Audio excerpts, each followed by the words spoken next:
The Fulton County Jail, known for housing some of the worst possible criminals that you can think of. According to Atlanta police, 79 people were arrested for murder last year, 233 for rape, and more than 2,000 for aggravated assault. Ron Jones was allowed to see the maximum security facility firsthand. These calls are all too common on an officer's radio. Suspect is in custody. But when suspects are finally hunted down, the arrest is just the beginning. I need transport. Different crimes, different set of circumstances, but in Fulton County, they all ended up in the same place. Behind these concrete walls and razor wire is a lifestyle foreign to most. My team and I go inside to see exactly what happens when you're locked up.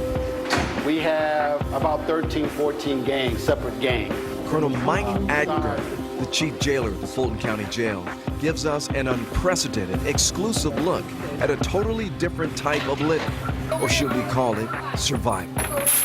There are no easy days. The colonel says the mission here is not rehabilitation, but pre-trial detention. For some career criminals, it's a revolving door. I ran into a guy that's about 60 years old now. He's been to jail over 100 times.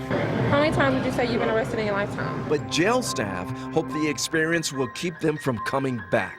One of the things that we do believe we have an obligation to do is try to prepare people to stay out of jail. You got a history of mental illness? Deputies say they're in touch with people who are at their worst. So I decided to find out for myself. Is it cool for me to come in here? What brought him here? Hang with the wrong people. But what's going to keep you from backsliding, so to speak? What's going to keep you from going back to the streets? I saw firsthand in these cells young men. Do they personally think they made bad choices? But this one right here, he admits he's learning quickly. Department of Corrections taught me about correcting yourself, so I done been corrected. I learned the hard way. From the strip search, anything can be found on them. Drugs, weapons, knives. So they have to double check. Fingerprinting, mugshots, medical, and then upstairs. It's a giant maze here. So many doors and endless connecting hallways.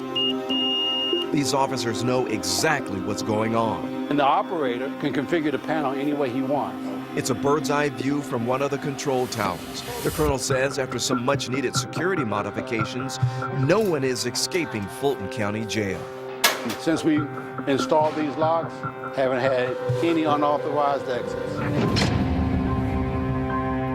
Ron, you've been in law enforcement. Anything that you learned in there that perhaps you did not know before? You know, absolutely. So, of course, in law enforcement, you have that immediate contact with a suspect or alleged suspect, right? And you take them to jail, and then that's the end of that. But being there with them, I was amazed at the stories behind those bars. The interviews we did, so compelling.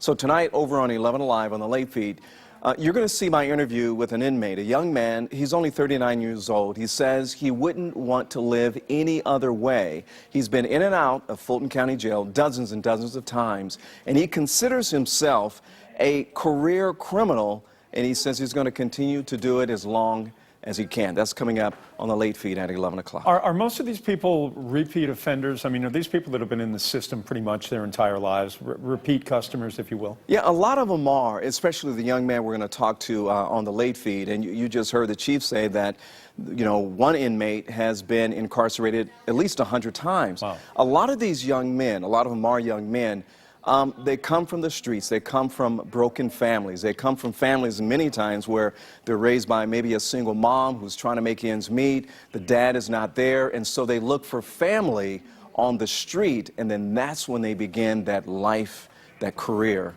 of crime. I'm always amazed by the professionalism of those, I guess we call jailers. Yeah. But to face that every day as a means of, you know, how you make your income for your family, it's amazing to me to be able to go to work and be in that environment all day, all year. Well, I tell you what, I really respect them now. Being a former police officer, patrolman on the street, you know, you would think that the deputies really didn't know what it was all about, you know, when it comes to taking care of folks like that. But they learn better there before they even hit the streets. So when they hit the streets, then they can be more effective, more productive. And jailers are really different from police officers. I mean, they're different kind of psyches, aren't Yes. they? They're different kinds of individuals. Well, absolutely. Yeah, Ron Jones, thanks. It's a subject we could talk about for a lot of minutes. Yeah. Thanks. Look forward to seeing your story tonight. A second arrest in the robbery and death of a Washington, D.C. restaurant manager after that Brookhaven wedding a couple of weeks ago. Christian Broder was shot and killed during an armed robbery while leaving a wedding at Capital City. He later died, and Jaden Myrick was arrested in the crime. Now police have arrested 19-year-old Taurus Fleetwood. They say he was driving that vehicle during the night. Both teens have a criminal history and known gang affiliations. A spokesperson for Atlanta Police expressed frustration today, saying they often arrest the same people they believe that should be getting longer jail sentences. It's a recurring theme. It's one we bring up frequently. It's of great frustration to the men and women of the police department because oftentimes we have locked up the right people for the right crimes to have little or nothing happen to them. And you might remember an 11 Alive investigation found a judge gave Myrick probation for an unrelated yet violent crime. He pleaded guilty to a 2015 armed robbery that he committed when he was only 14. He was released on probation when he turned 17, then ordered to take part in Visions Unlimited, which was a youth program that was supposed to supervise him.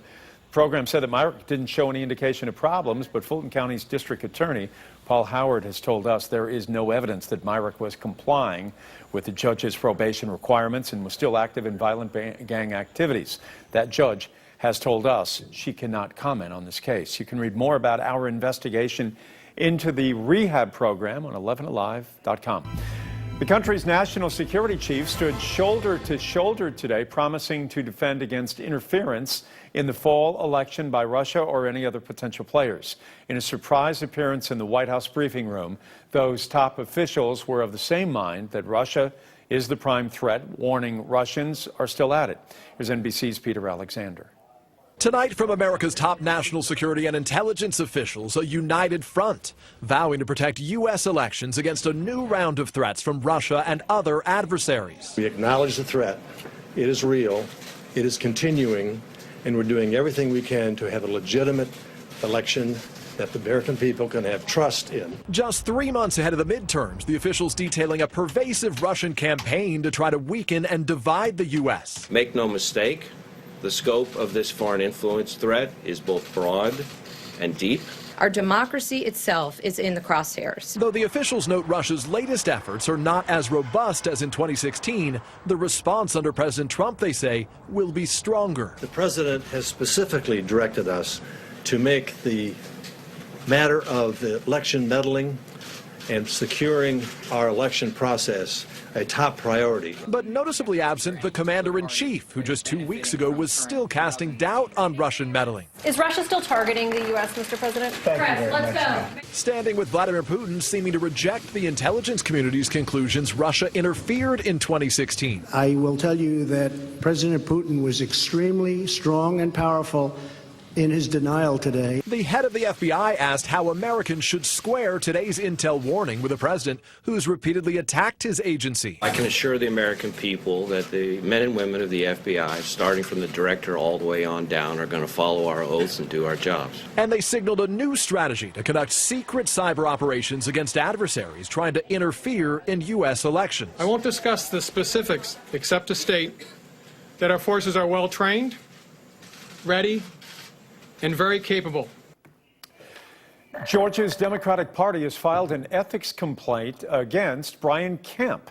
This after 11 Alive News broke the story of how the Secretary of State's smartphone app linked voters back to Kemp's personal and campaign social media pages.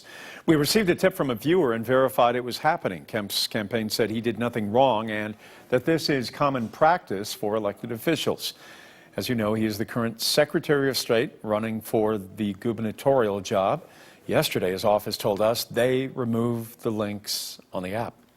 Every Friday on 11 Alive at 5 over the last couple of years and on the ATL at 10, we hear from NBC's Chuck Todd, the moderator, the czar of Meet the Press through satellite. This week, something a little bit different. Yesterday, I was in Washington, D.C., and spent some time talking politics with him and sports as well. Asked him if the preponderance of bogus and fake stories out there has changed the job of hosting Meet the Press. Maybe our obligation is we need to explain it better. We need to explain how we do our jobs better. What I like to tell people is, you and I'd be fired if we ever lied on air. If we were purposely lied on air, There isn't like, oh, you get a second chance. You're gone. Chuck Todd, we're going to have more with Chuck tomorrow at 5 o'clock. We'll also talk about the race between Stacey Abrams and Brian Kemp. All of that coming up tomorrow at 5 o'clock on 11 Alive. So many Fulton County homeowners filed appeals against their property assessments. The county cannot submit this year's tax digest. About 40,000 people appealed, which is more than 8% of the homes in the county. For the second year in a row, Fulton homeowners were hit with big tax increases. Last year, hundreds of homeowners protested the rise at a town hall meeting. The county has said that property has been undervalued for years. Residents feel the county is trying to push them out and gentrify their neighborhoods. Property taxes make up the majority of annual budgets for public schools, police, and fire departments. $1 trillion, if that amount of money is difficult to even fathom, try imagining how rich you would be if you had invested in Apple from the beginning. Regrets, we've had a few, but then again, too few to mention. We're also keeping an eye on those showers that are a little heavier over on the east side. We still have the flash flood watch in effect. That expires tomorrow morning, and then good news with lower rain chances. We'll talk about that and a couple of records for today's date. Stay with us. The newest Brave making his debut tonight, Adam Duvall in from Cincinnati in the lineup against the Mets. Highlights from Queens coming up in sports.